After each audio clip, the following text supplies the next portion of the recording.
خب این وعده خدای عز و جل نسبت به حفظ، نسبت به قرآن کریم، نسبت به کتب دیگه همچی وعده نیست.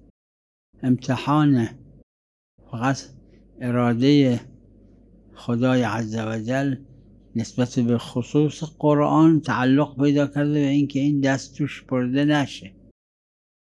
اما مثل که انبیا رو کشتن امتحان بود، اولیا رو کشتن امتحان بود، کتب آسمانی دیگه دست توش برده شده امتحان.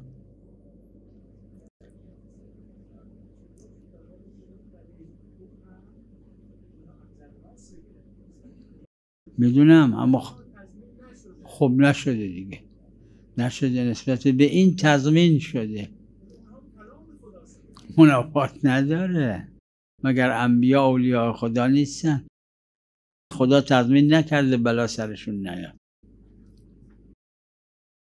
ریشه اصلا خلقت و ارسال رسل و انبیا و احکام تمامش لیهلک من هلک عن بینه و یحیی من حی عن بینه امتحانه.